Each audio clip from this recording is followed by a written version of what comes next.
Hi, and welcome to Creepy Crime Story, where the darkest truths aren't imagined. They're real. Dining rooms hum. A corridor jolts with footsteps.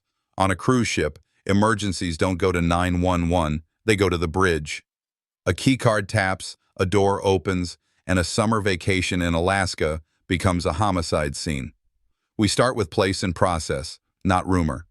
The vessel is the Emerald Princess, running the inside passage in U.S. and waters off southeast Alaska on July 25, 2017.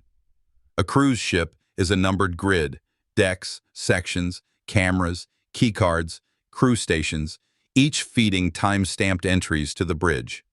Security and medical function as the ship's first response. When a call hits the bridge, dispatch tags deck, zone, and cabin. A response clock begins. That night, the call is a disturbance on a passenger deck. Security moves first. Medical stages nearby with standard equipment and a wheeled stretcher. Hallway coverage does not enter private spaces, but access points and corridors provide a reliable perimeter. Inside the cabin, medical assessment is rapid and clinical. The victim is identified as Christy Manzanares, 39 of Utah. Outside, crew establish a buffer to prevent contamination and redirect passenger flow. The bridge logs each step: notification, arrival, handoff. At sea, scene means containment. Crew bag removable linens as directed and avoid altering fixed surfaces until law enforcement can evaluate them. The cabin is sealed. Corridor traffic is rerouted. Names of potential witnesses are recorded. Children and extended family elsewhere on the ship are escorted away from the area. There is no city patrol one door over, only bridge, security, and medical operating inside a steel frame moving toward the nearest federal port of jurisdiction. The timeline tightens quickly. The call, the response, the medical pronouncement each becomes an anchor point that investigators will match against door access logs, crew radio traffic, and treatment notes. The single crime scene for this case is this cabin. There is no second house, no missing person detour, no alternate location later. What happened in this room, within a narrow window, defines the case. A ship under incident protocol looks different. Stairwells and lifts become numbered vectors. The corridor is a lane, the cabin a controlled box. In this setting, evidence compresses into timestamps and surfaces until the record is clear, the data aligned cleanly. Sometimes that is the problem, and sometimes it is how the truth survives noise. We move minute by minute through the critical window approximately 9 o'clock to 9:20 p.m. from the disturbance call to scene lockdown and medical pronouncement, using only what was preserved and recorded on board. In a closed environment like a cruise ship, which evidence source do you think is most decisive? The door access log, the bridge timeline, or eyewitness statements? And why? The case turns on a narrow window. After the disturbance call hits the bridge, security is dispatched and medical stages one deck away. Crew radios mark each movement in real time. Those stamps will later line up against door access records and treatment notes. This is how a cruise ship handles a life-threatening event: fast, logged, and contained. Security arrives first. 2 officers take the corridor, clear bystanders, and hold the threshold. A third notifies the bridge of the exact doorway under control. Moments later, the medical team enters with a portable kit and a wheeled stretcher. The exam in the cabin is brief and technical: airway, breathing, circulation, followed by a rapid assessment of trauma to the head and face consistent with blunt force. No delay is tolerated. The goal is to determine immediate interventions and, failing that, to document status with precision. Outside, the hall is quieted. Adjacent doors are shut. A runner posts at each end of the lane to keep the perimeter clean. Within this span, roughly 9 o'clock to 9:20 p.m., 3 anchors are created that will never change: the time the call was logged, the time security took the door, and the time medical pronounced death. Everything else in the investigation will be compared back to those anchors. Radio traffic is stored. The bridge log saves the sequence. Crew on scene write contemporaneous notes: who entered, who exited, what was moved, what stayed in place. That discipline is what makes a moving vessel workable as a crime scene. Containment starts immediately. Removable linens are bagged under direction to prevent cross-transfer. Clothing visibly contaminated is secured. Fixed surfaces are left untouched for later documentation by law enforcement. The door jamb, handle, and latch are not wiped. The floor around the primary area is kept clear until photographs can be taken. The hallway carpet is protected with a temporary runner to block incidental foot traffic. Names of potential witnesses, people who heard a scream, a thud, or saw movement, are written down while memories are fresh.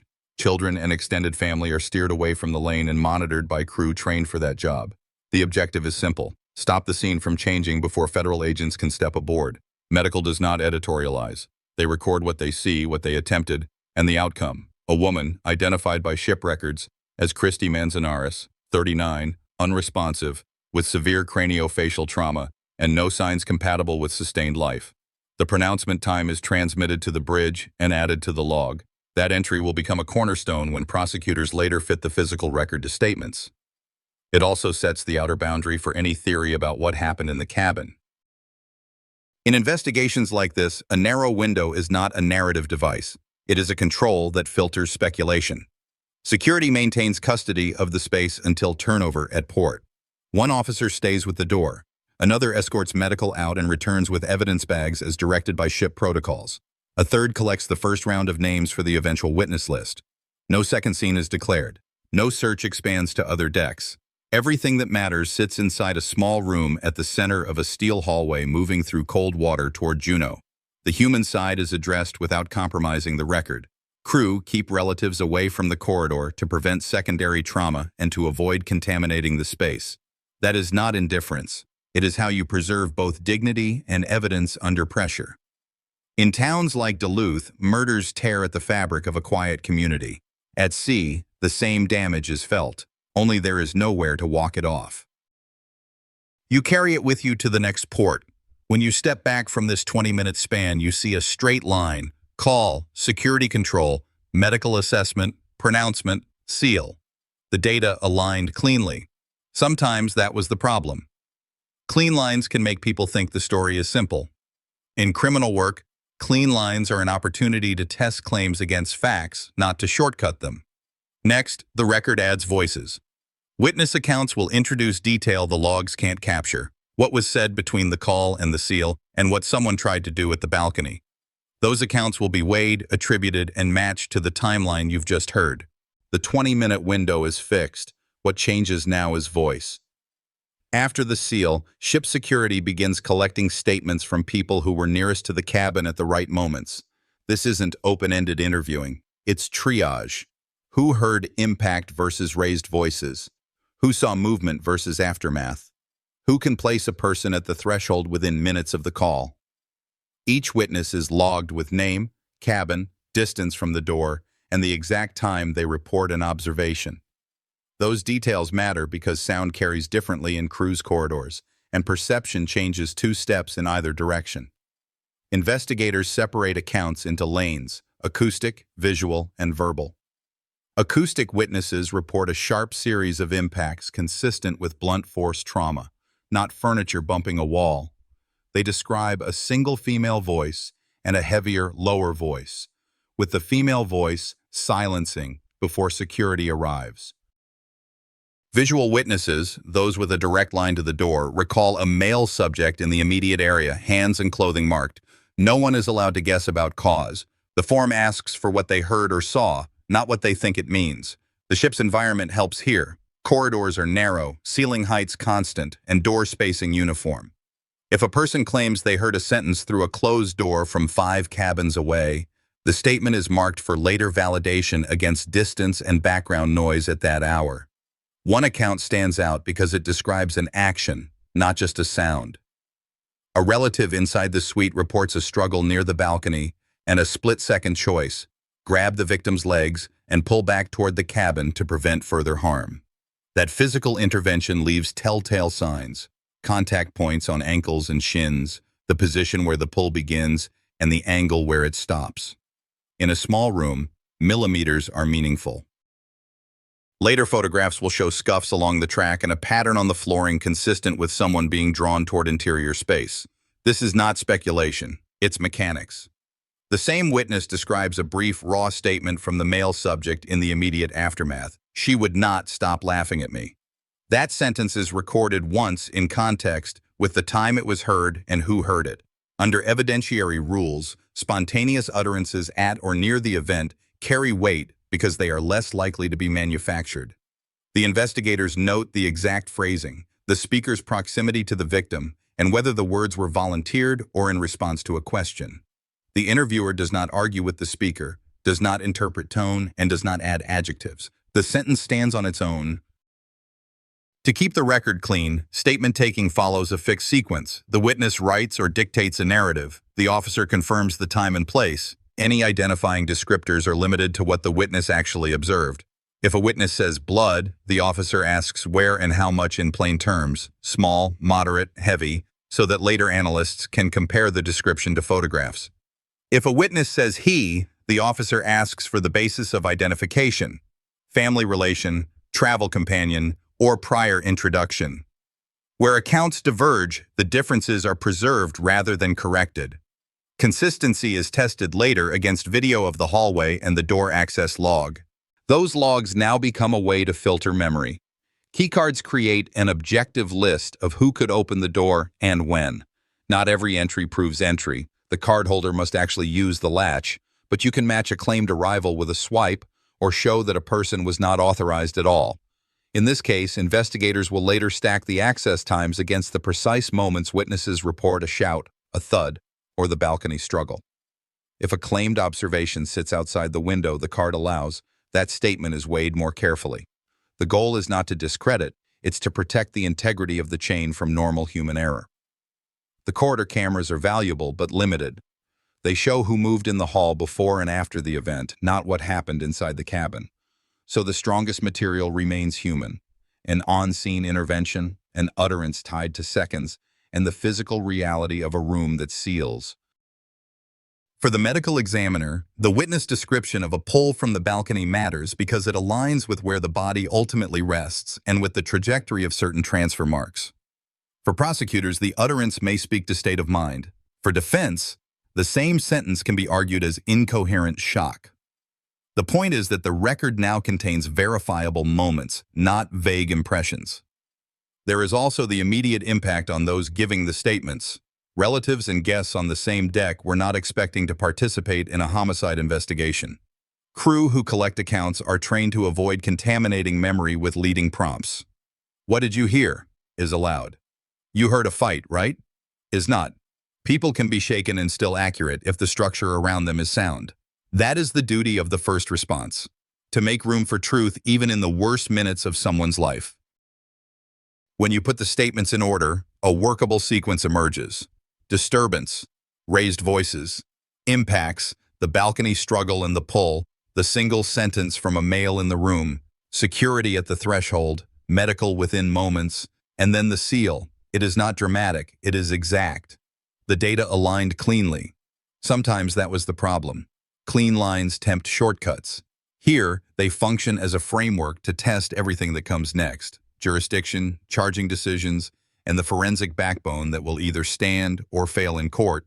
The sealed cabin is only half the story. The other half is jurisdiction. Once the onboard doctor records the time of death and security locks the door, the bridge notifies shoreside authorities. Because the Emerald Princess is sailing in U.S. territorial waters off southeast Alaska on July 25, 2017, the case falls under the special maritime and territorial jurisdiction of the United States. That triggers a federal response. The captain alters course toward Juneau. The manifest is frozen. Crew prepare for law enforcement boarding while maintaining normal operations for thousands of passengers who will never see the hallway where the incident occurred. The communication chain is structured. The bridge relays the essentials: time of the disturbance call, time security took control, time of pronouncement, location on the vessel, containment status, and whether a subject is being held. That information goes to federal partners so the right team meets the ship. This is not an ad hoc arrival by a single investigator. It's a coordinated approach designed for a moving scene.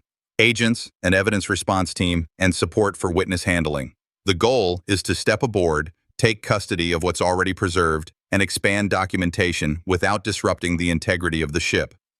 Boarding at Juneau is procedural. Before a single photograph is taken, command responsibility shifts.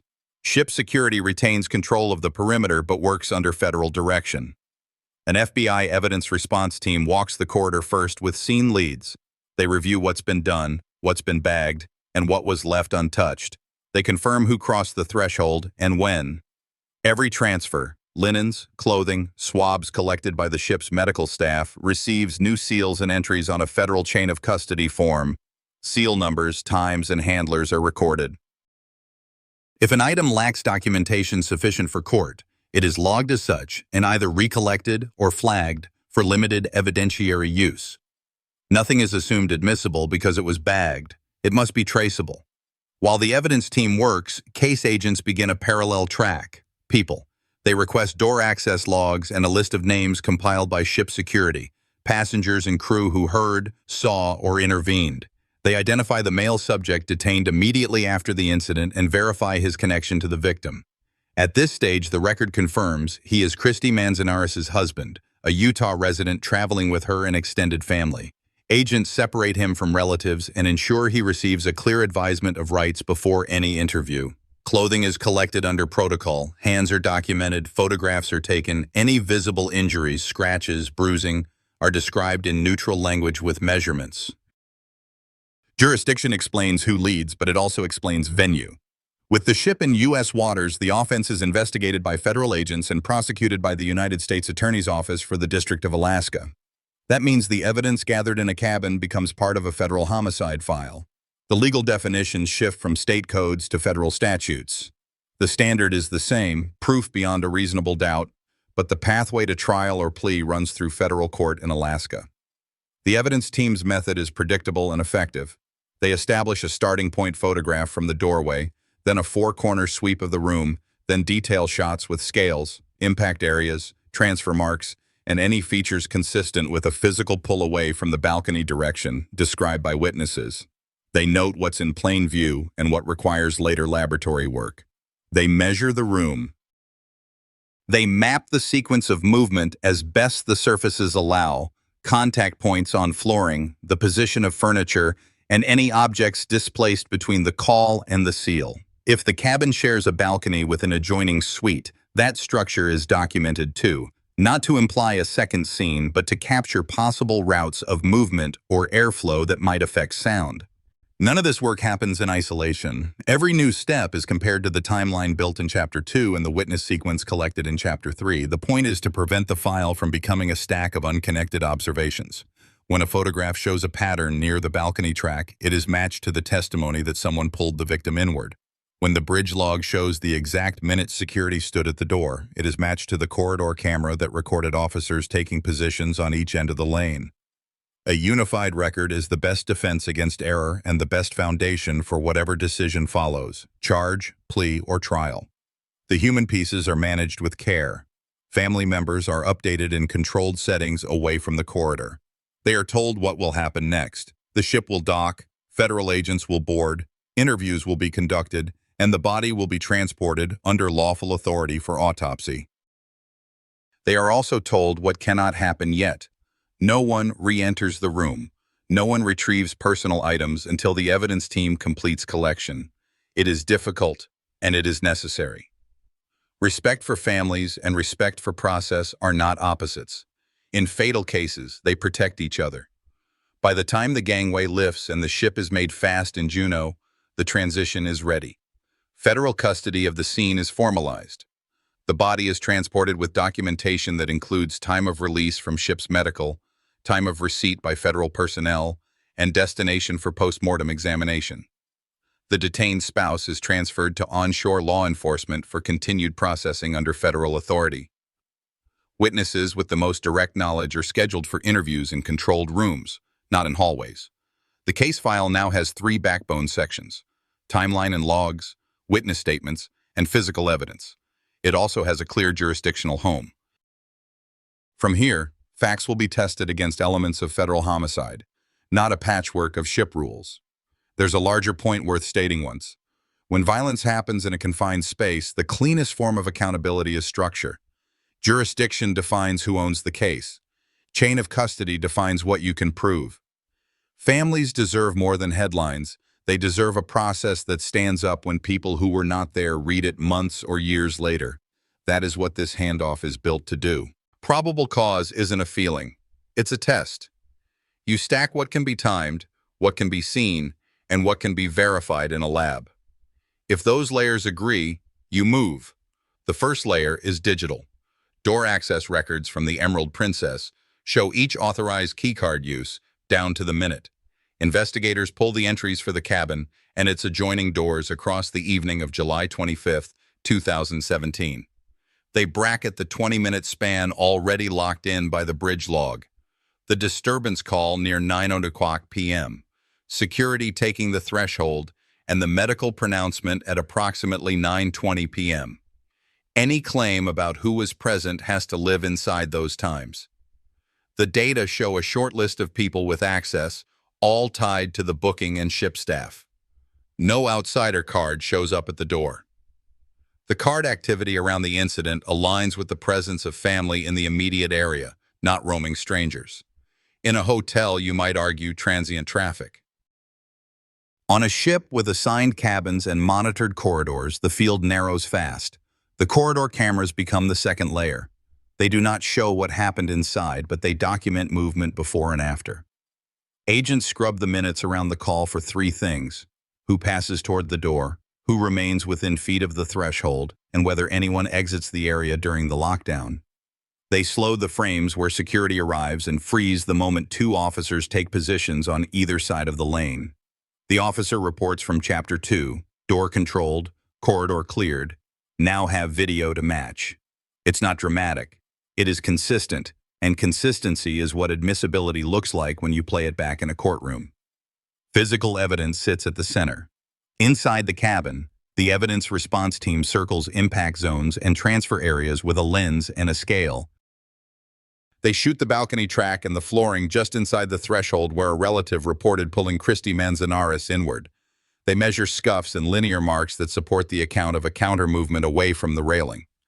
The ERT logs contact points on lower legs and ankles and notes where those correspond to the position in which the body is ultimately found.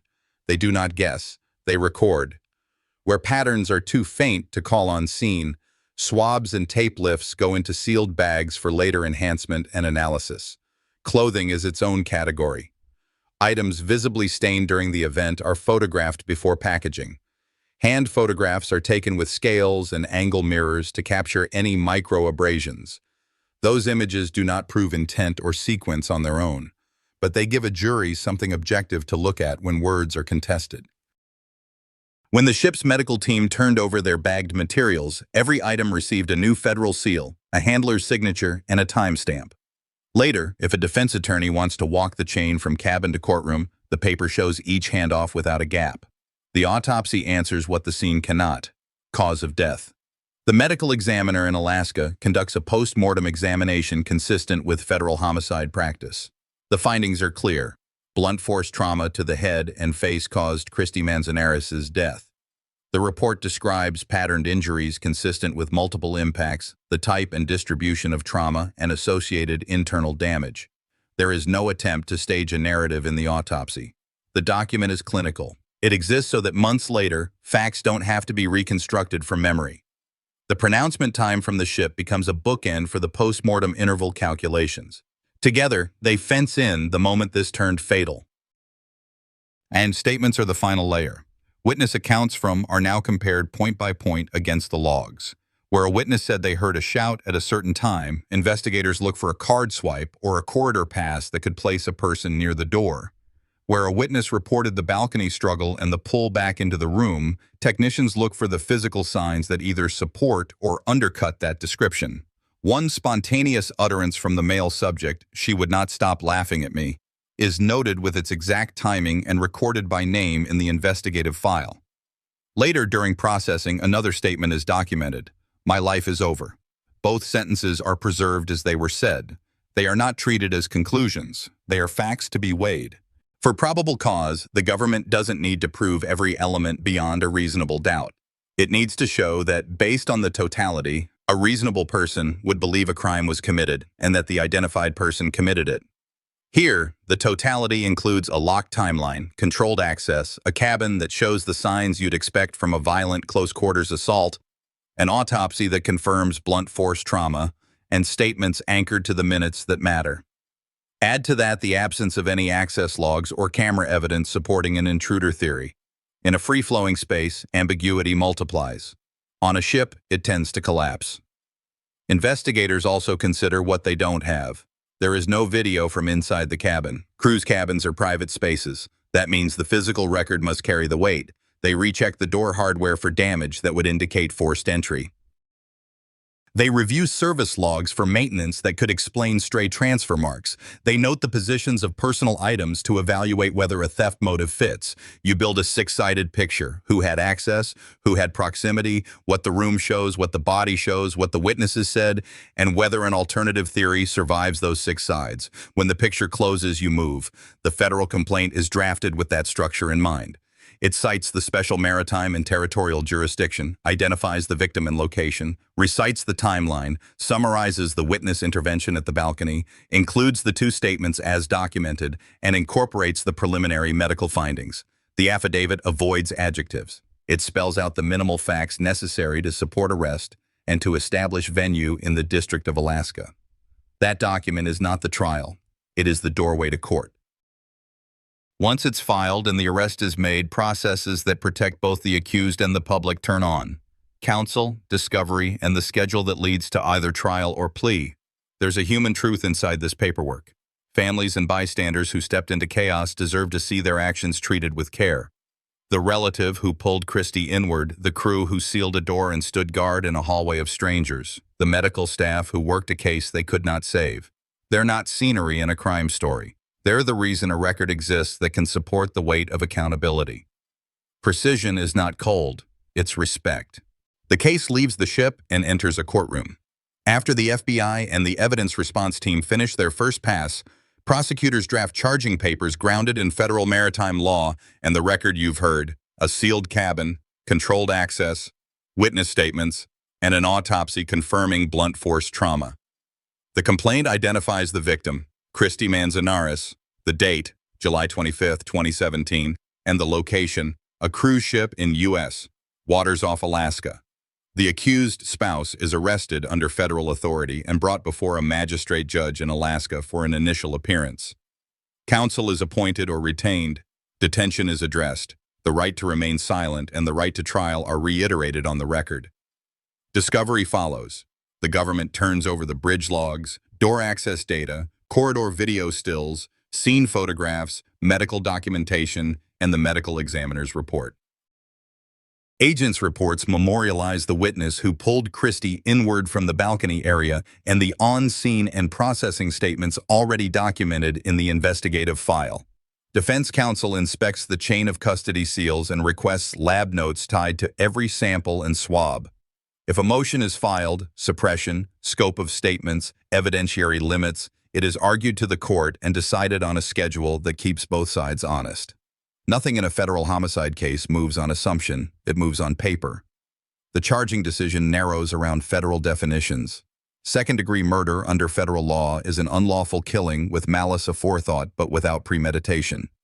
It is distinct from first degree, which would require proof of deliberate planning, and from voluntary manslaughter, which turns on adequate provocation or heat of passion.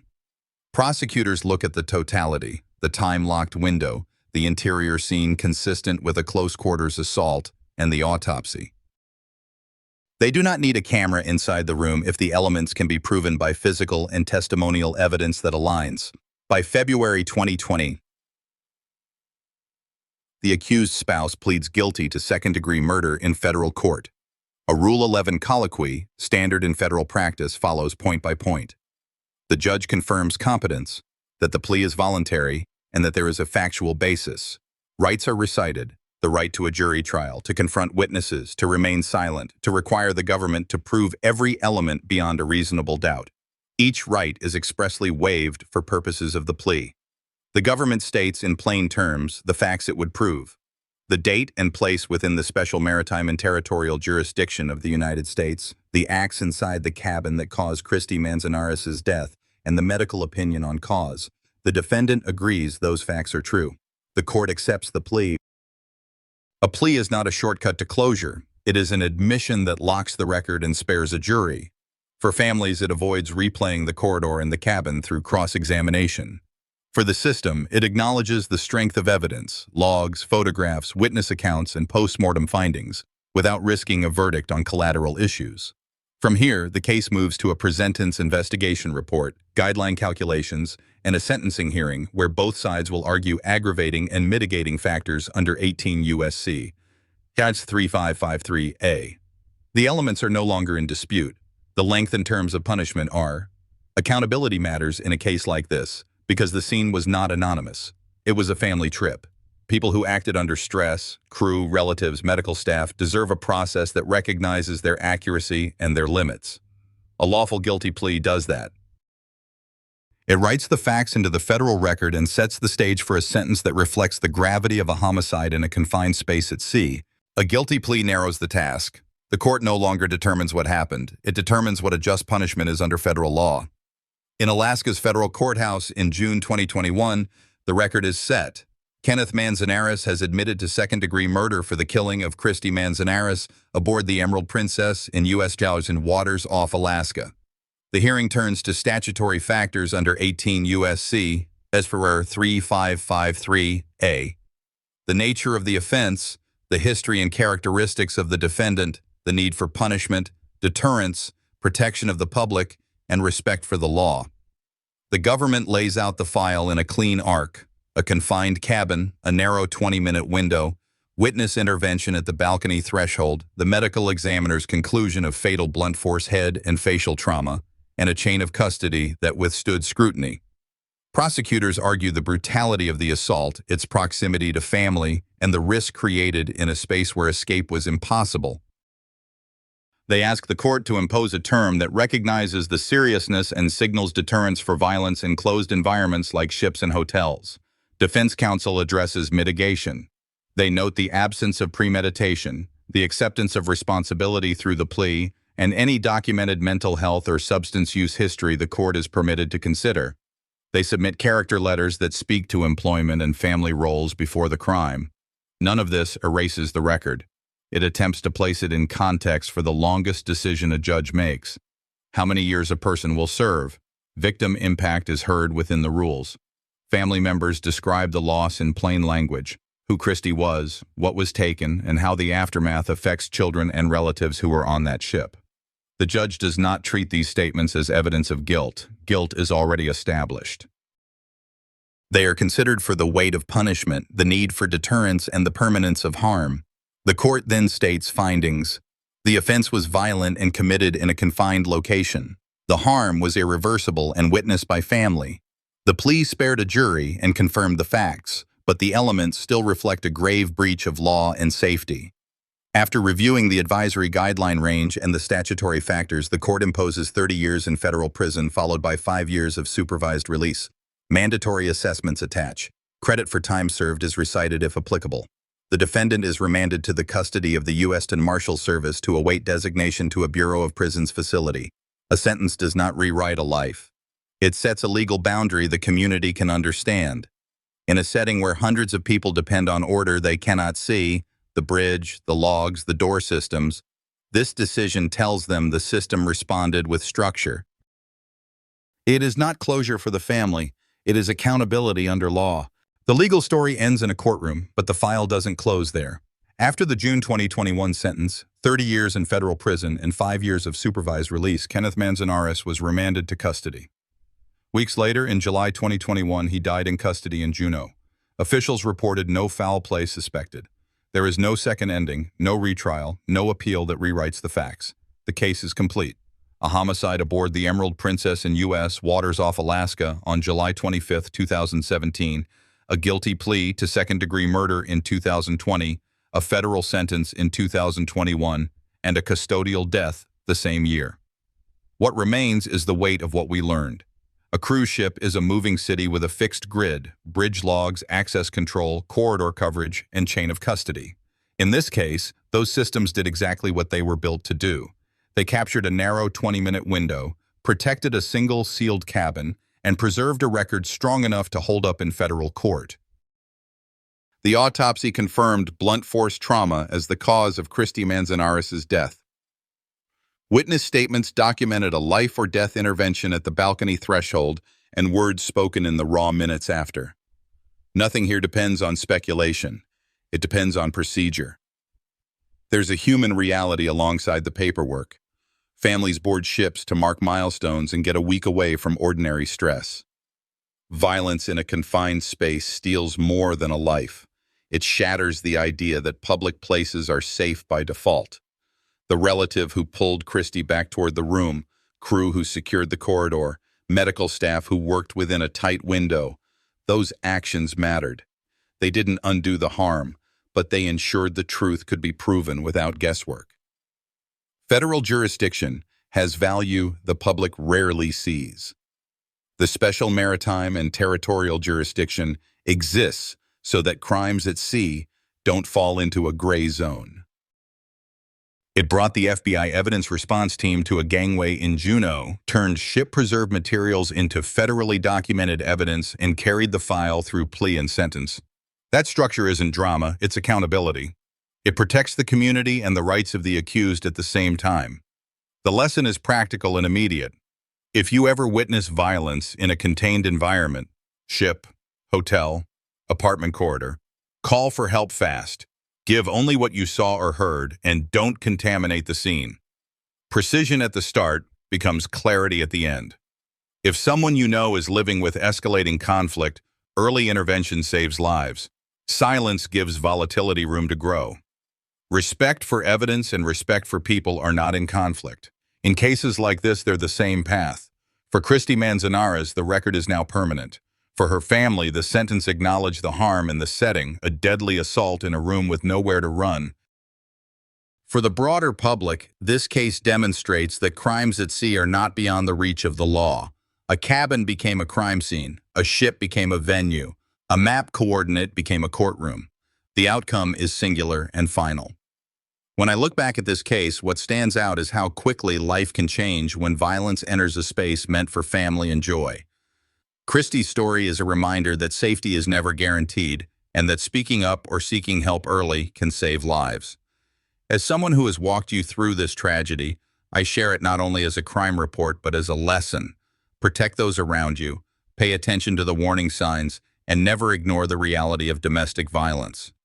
Now I'd love to hear from you. What lesson do you take away from this case? Share your thoughts in the comments. Tell me where you're watching from. And if this video touched you, please subscribe to the channel so you won't miss the next story.